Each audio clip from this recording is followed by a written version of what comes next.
Guys welcome to my YouTube channel. আজকে আমি তোমাদের জন্য একটা রেসিপি নিয়ে চলে এসেছি। এই রেসিপিটা তোমরা যখন একবার বাড়িতে বানাবে তখন বুঝতে পারবে রেসিপিটা খেতে কতটা সুস্বাদু। তো বিশেষ করে গাইজ এটা কিন্তু চায়ের সাথে অত্যন্ত সুন্দর লাগবে। তো তোমরা দেখেই নিয়েছো কেমন হবে রেসিপিটা।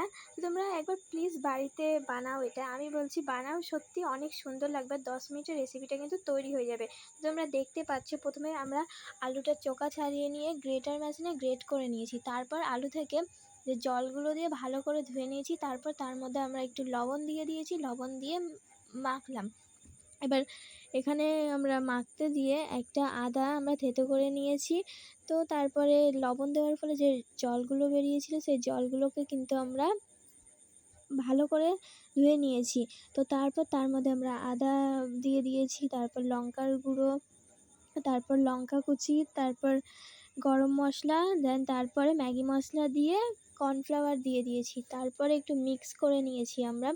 এবার দেখো আমরা ছোট ছোট অনেকগুলো বল করে নিব। এবার এগুলো তেল গরম করতে বসিয়ে তেলে এগুলো ভেজে নিব। তো গাইস দেখতে পাচ্ছ এগুলো কিন্তু ভাজার পরে দেখতেই পাচ্ছ কেমন হয়ে যায়। এটা সত্যি বলতে অনেক মুচমুচে হয়েছে। তো তোমাদেরকে দেখো আওয়াজটা শোনাচ্ছি, তোমরা শুনলে বুঝতে পারবে।